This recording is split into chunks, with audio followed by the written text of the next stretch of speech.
We did it. Oh my god. Emperor 2 is done.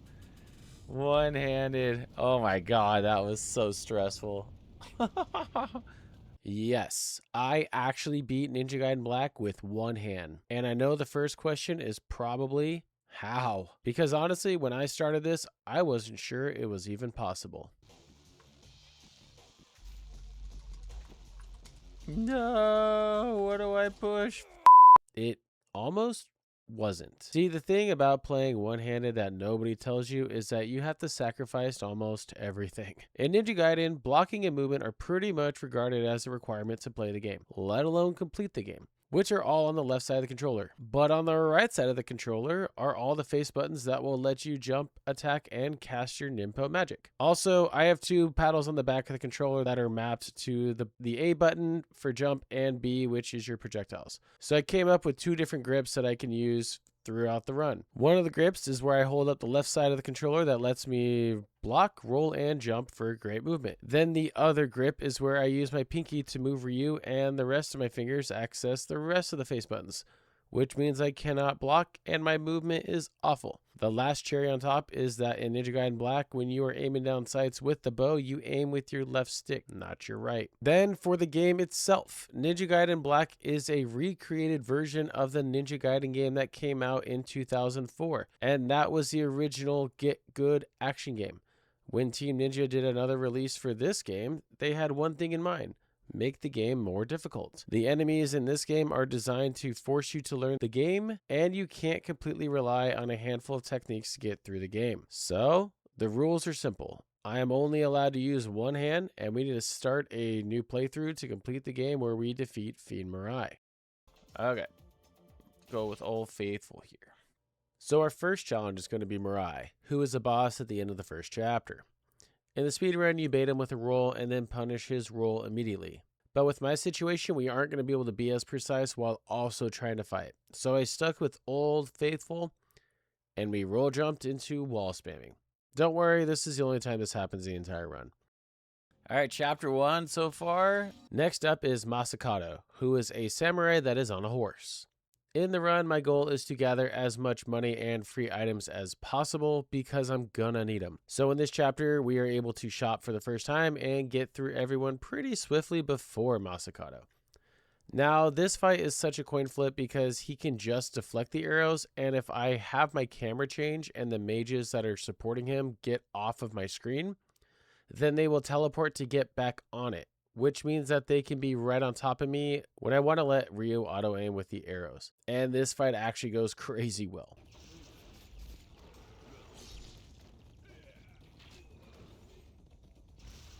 Oh my god, we lucked out.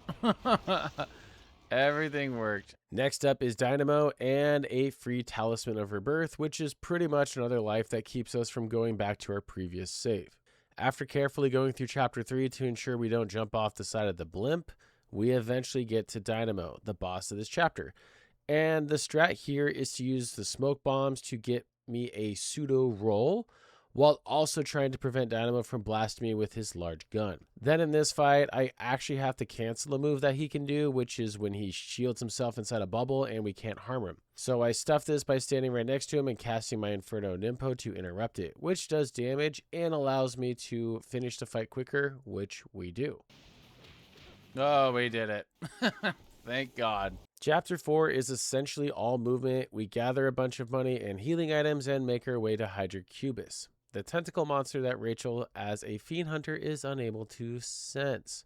This fight goes well, and I go out of my way to get the windmill shuriken to help with breaking the tentacles, as normal shuriken don't hit him at all. We got him. Chapter 6 goes off with no issues, and then we have Chapter 7 where I have to face off against skeleton archers and eventually Alma. In the first room, I am able to pull off a speedrun trick where we essentially pull ourselves up to the ledge and I can get close enough to the archers to hit them with my sword. The next room doesn't go so well, and I get the first taste of how hard aiming with the bow is. Ugh. Which one?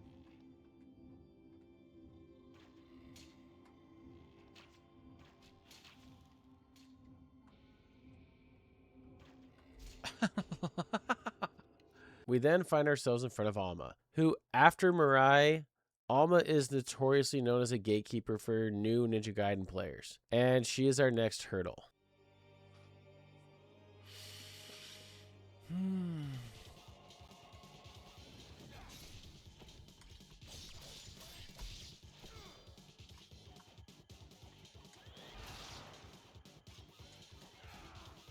Yeah, she didn't catch me.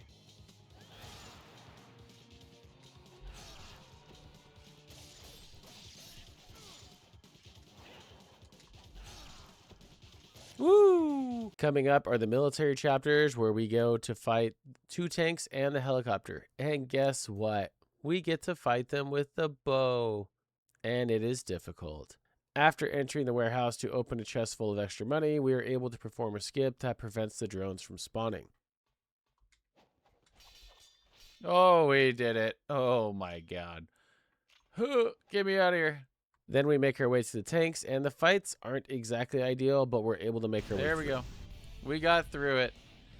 Holy smokes. I'm trying so hard to keep the talismans. This boss right here could easily be the hardest one in the run. Now, the helicopter fight. I have been dreading this because he is the only boss that literally flies crazy far away, and I am stuck using the bow to get him. Here's how it goes. I can't keep up with him.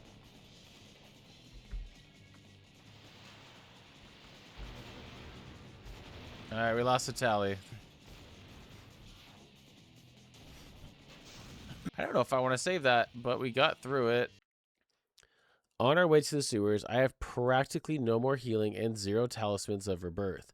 So instinctually, I head down to where the pill bugs are to try and farm them for some money, and we take our first game overs in the entire game. Oh, we're just dead. After deeply regretting this, I decide to leave the overpowered bugs alone and progress through the rest of the chapter.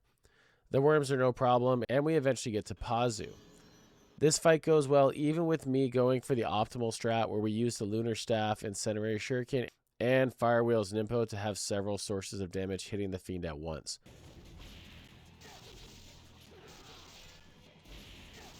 Oh, we did it. I did not think we would be able to do that string. We defeat him and head on to Doku. Here we use a pretty similar strat as the previous fight, and the fight goes well for the most part except this.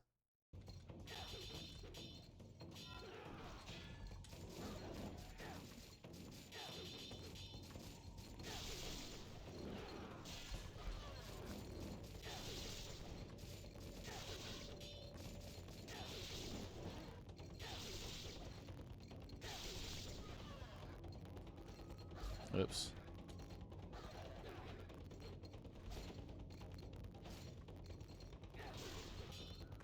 Oh, we were doing so good. Used my tally.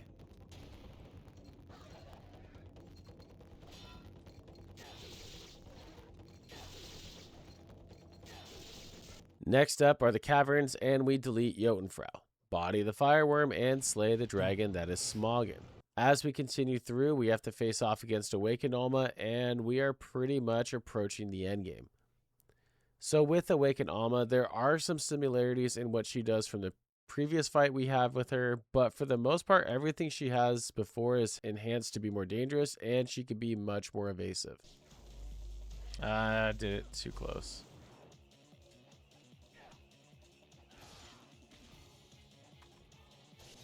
There we go. First try. Whew. We used like all of the heals that we just had, but we did it. On our way to the labyrinth, I make it a goal to have this be my last shot because I want to end the run quickly. So we max out on pretty much everything that we can equip and are equipped with 3 Talismans of Rebirth, which I thought you could only carry 2 this whole time. In the labyrinth are Ghostfish, which can be a nightmare casually. So what I do is I use the Dragon Sword and do a jumping attack called the Air Destruction Slash that allows me to continue making progress through the maze while also hitting fish that are around me. This also gives me a chance to see if they drop any blue essence, which is health, or red essence, which is going to help fill my Nimpo slot. After getting the required key, we head on to fight Spirit Doku. In this fight, I want to stay far away from him, and I am waiting to see if he floats over to me so I can hit him with a Gleaming Blade attack. Otherwise, he is probably going to throw his sword or throw his gauntlet at me, which I want to avoid. That's too close.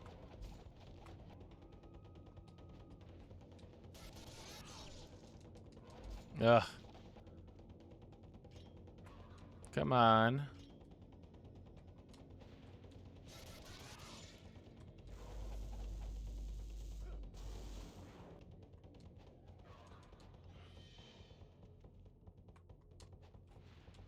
Oh, we got Spirit Doku. Nice. Oh, man. I thought that was going to be really rough. Now we are in Chapter 15, which is a gauntlet of enemies and bosses.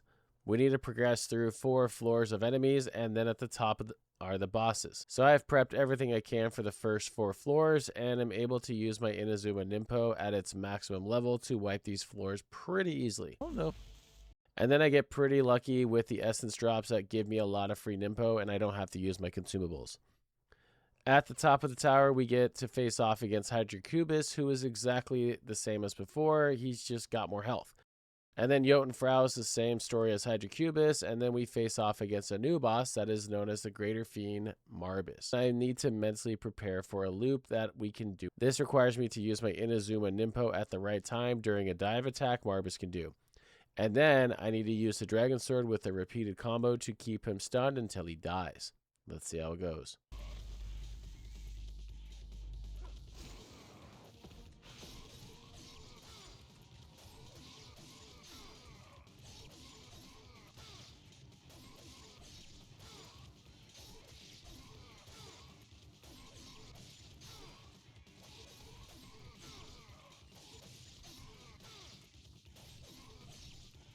Oh, almost messed it up.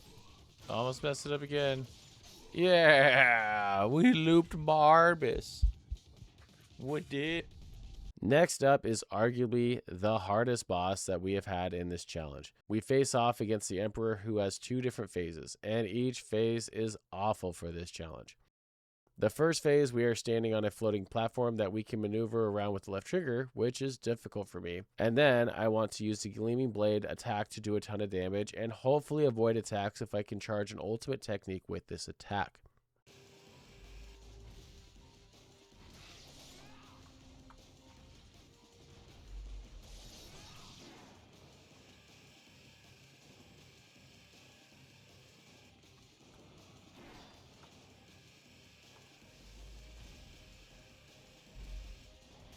Okay, phase 1 is down. That was rough. Holy crap. Then for Emperor 2, this fight requires me to hit him with my projectiles while he throws skeleton heads at me.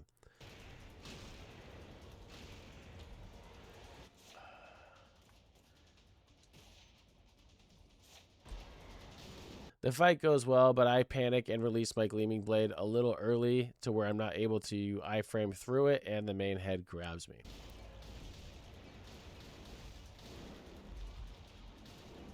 I panicked. I did it too early.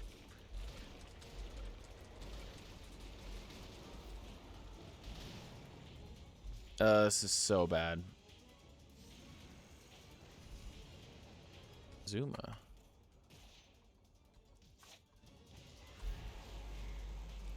You're gonna hear a loud pop.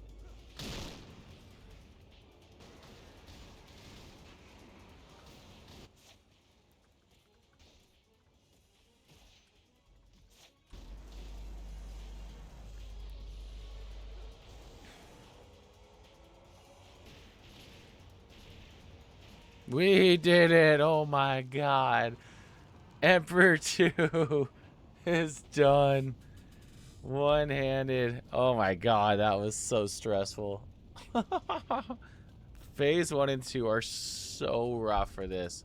Now we need to do some platforming to get to Fiend Mirai, and this hell can finally be over. Okay, I think the rest is pretty... Once I get my camera good.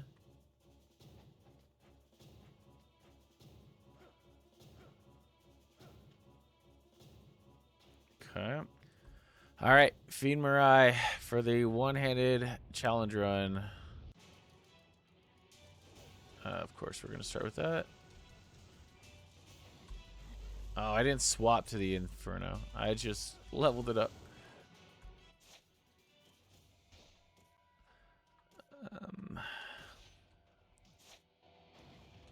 I can't jump over him. Yep. Yep, here he one. Couldn't even get on the ground.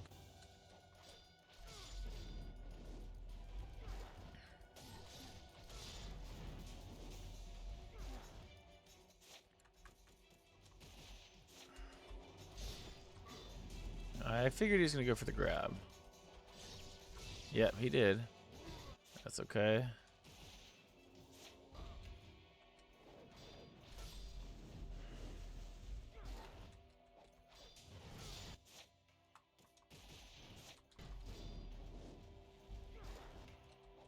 Oh, we for real did it.